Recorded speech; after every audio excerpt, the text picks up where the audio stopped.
Hi guys, it's Economies here, and today what I'd like to do is to bring you the first in what will be a series of videos for the GCSE OCR Economics Paper 3, so that's A593, and you can see here we have the stimulus material for the June 2016 paper.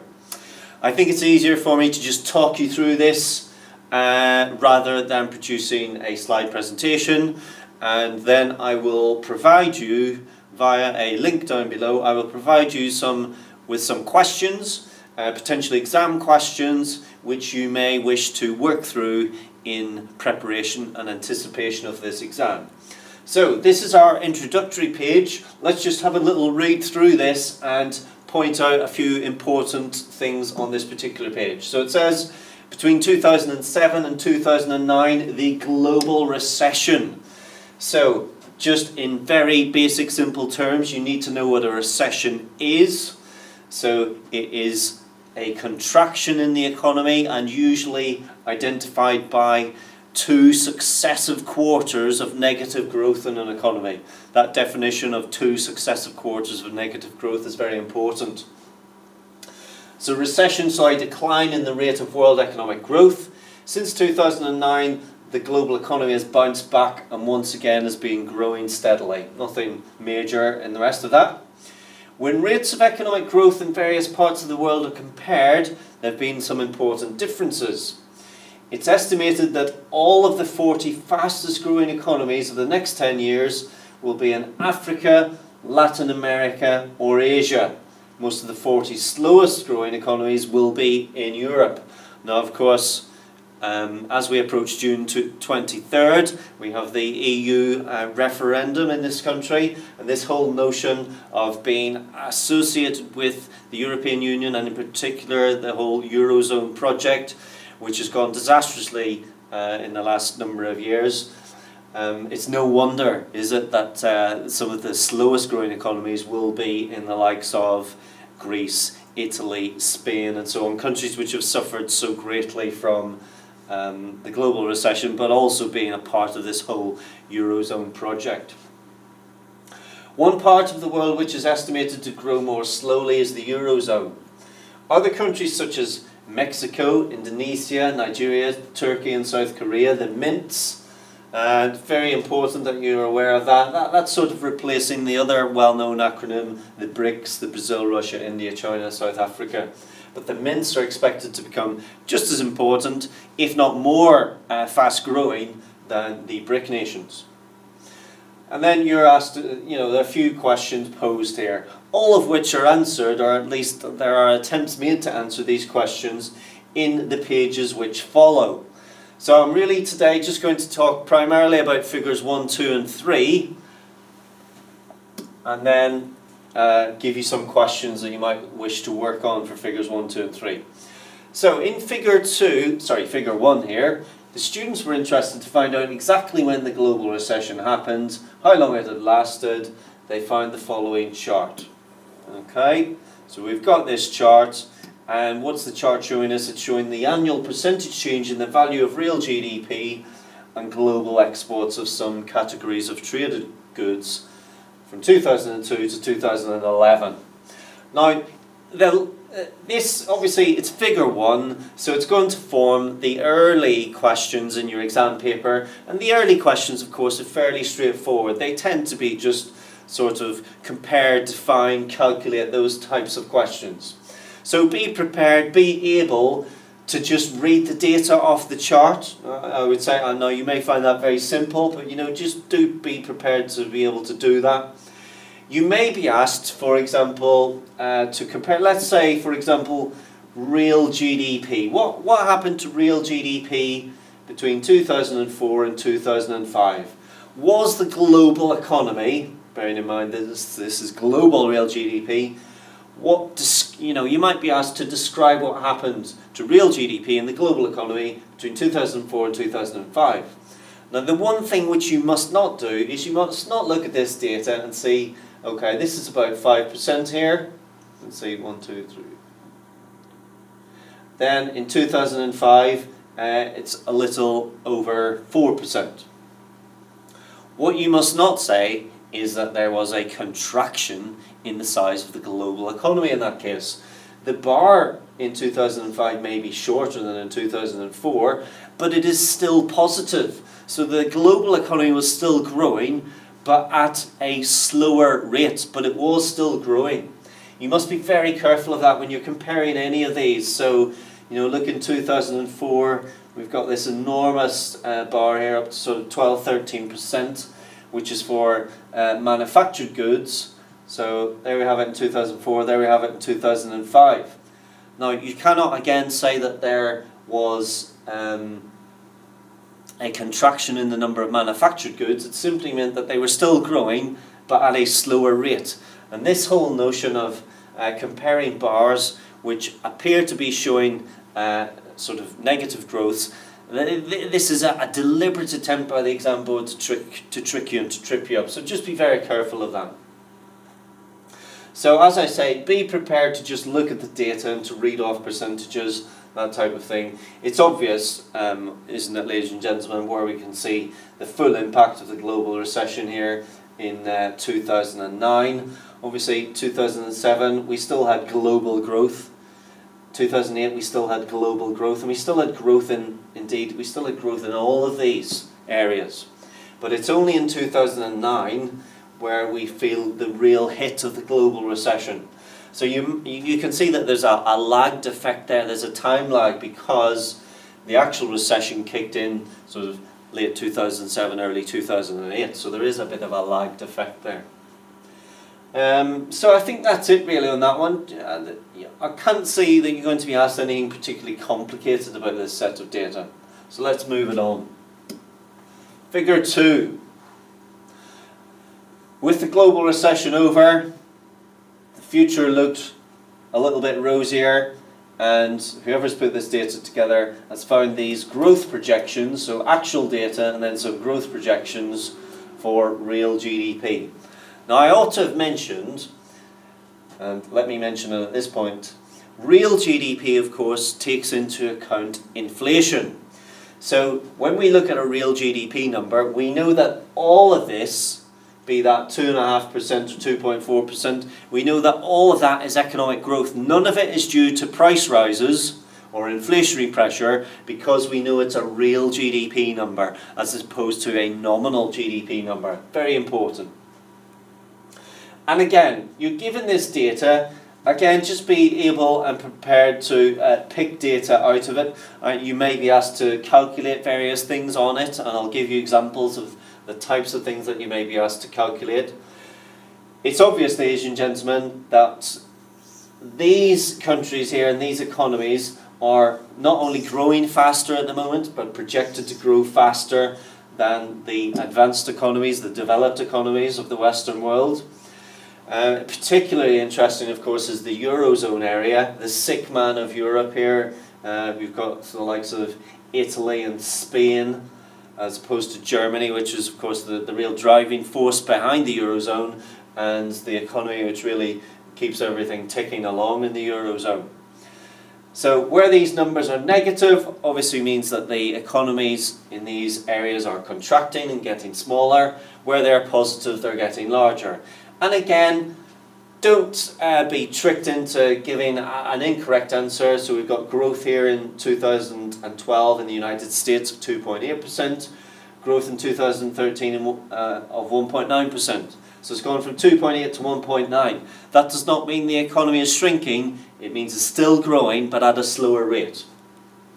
If we look at Spain, minus 1.6 and minus 1.2%.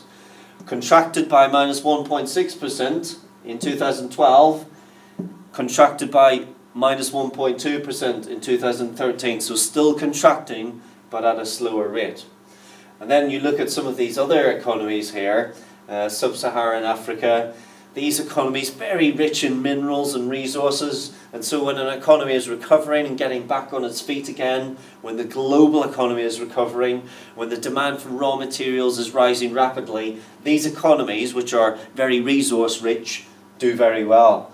Look at these growth numbers, 6.5%, 7%. Gordon Brown, I was going to say there. George Osborne, he would give his eye teeth, wouldn't he, for growth numbers like this, as opposed to growth numbers like these. Of course, you'll know that these have been revised, ladies and gentlemen. They reckon about 2%, of course, for this year. So, that's what we've got there. And again, I can't see you being asked anything which is particularly complicated on this one. So, let's move it on to figure 3. So, figure 3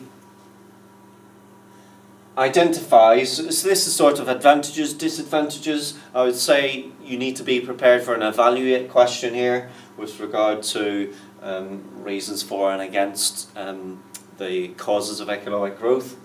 So let's look at these in turn. Possible reasons for faster economic growth. Inward Chinese investment. I mean, we're witnessing that in our own economy, aren't we? And we've seen our own Chancellor, George Osborne, going on these trade missions to China to try and bring Chinese money into the UK to help us bring and to deliver all sorts of things from high-speed rail to nuclear power plants and so on. So, a tremendous example of foreign direct investment into an economy, which leads to economic growth in the economy.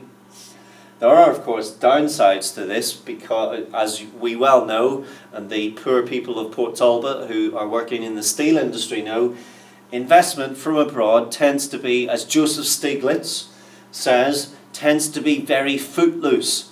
In other words, there's no real loyalty there, and if things get a little bit difficult in the UK, these companies, they will just shut up shop and they will move their production premises elsewhere. High commodity exports. I've just mentioned in figure 2, lots of these economies very rich in natural resources. The A-level stimulus material focuses on Zambia, which is very rich in copper. And as the global economy has expanded very quickly, the demand for copper has risen enormously, which has enabled the Zambian government and the Zambian nation to develop and to benefit greatly from these rising commodity prices. But of course, there are a couple of problems with that. Number one, you tend to put all of your eggs in the one basket, and so you focus on copper in the instance of Zambia, but when the economy then takes a turn for a worse, i.e. the global economy, you don't have anything else to fall back on. You've no diversification there. You've nothing else to fall back on. And that's known as the Dutch disease. Whenever you put all your money and all your eggs in one basket and to the detriment of the rest of the economy, which is all very well in the good times, but in the bad times, ladies and gentlemen, that's not good. A low external debt burden. We see later on in this stimulus material where the students who've put this together, they're talking about the debt burdens of the developing nations. And if you have an enormous debt burden and you're constantly paying down your debts and constantly paying off your interest, then you don't have the money to put into investment. There's no money for government expenditure. There's no money for large infrastructure projects. So obviously if you have a low external debt burden, the opposite's the case. And then finally, smaller economies. Well, there's a certain amount of catch-up, isn't there, ladies and gentlemen? We've been through an industrial revolution and so on hundreds of years ago.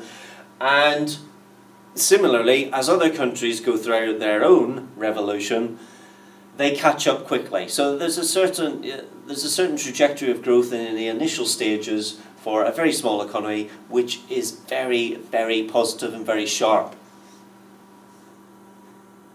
Let's look at the reasons for slower economic growth.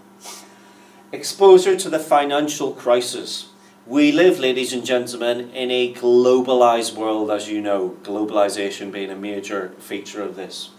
And that means that a shockwave, a financial crisis in America, a financial crisis anywhere in the world, can affect anyone else in the world. That's known as systemic risk. And because of this highly integrated nature of the global economy, this is one of the reasons why we're all at risk of and at exposure to these financial crises, which of course was really the key, what kick-started the global recession of 2007-2008. the reliance on manufactured exports. So, if you have an over-reliance, as we've already mentioned, an over-reliance on a particular manufactured export or manufactured exports in general, again, that is all very well when during the good times when the global economy is very strong, but not so good when things start to slow down. A high external debt burden we've already mentioned, and austerity programs. So austerity programs, ladies and gentlemen, are what the UK economy has been suffering from since around about 2010, when Chancellor Osborne implemented the UK's austerity programme, which means we need to try and narrow the budget deficit. Now, when the Chancellor came in 2010, it was around about 150 billion students still in the building, pounds for the year. Please, thank you. Now that they've been bringing that down steadily over the last number of years, but it's still very significant. So how do we bring that down? We cut government spending, we increase taxation. Both of those things are pulling money out of the economy. They are extracting money from the economy. Sorry about this, ladies and gentlemen, these tannoys. Cover reception, please. Thank you. Pulling money out of the economy. So that obviously represents a drag on the economy and causes the economy to contract. An austerity programme. Be worth mentioning, ladies and gentlemen, although you don't need to go into this in much detail at GCSE level, but you could mention the whole notion of a negative multiplier.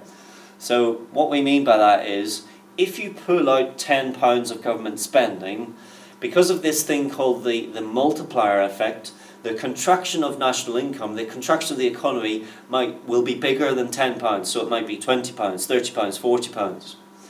That, of course, works in the opposite direction as well. We can talk about a positive multiplier effect. If you increase government spending by £10, the economy will grow by more than that £10. So that's it, ladies and gentlemen. That's really all I want to say on figures 1, 2 and 3. What I have for you then is I have this Word document, and so I've prepared a series of questions on each of the figures. I would scroll that down if I could. So I've prepared a series of questions, figure 1, figure 2 and figure 3. These I think are all likely and potential questions for your June exam. I'll put those on Dropbox, I'll provide a link down below, and obviously you can make use of them as you wish and as you see fit. And then the only other thing to say would be, ladies and gentlemen, that of course this unit A593 is coming from the third section of your specification, of which there are 7 components to it. Do take the time to download it, do take the time especially to go through these sections on the right. Candidates should be able to. All the questions I've written for you are focused on all of these things on the right, the things that you ought to be able to do. Okay, ladies and gents, that's it for today, and I'll be back with a few more figures later on.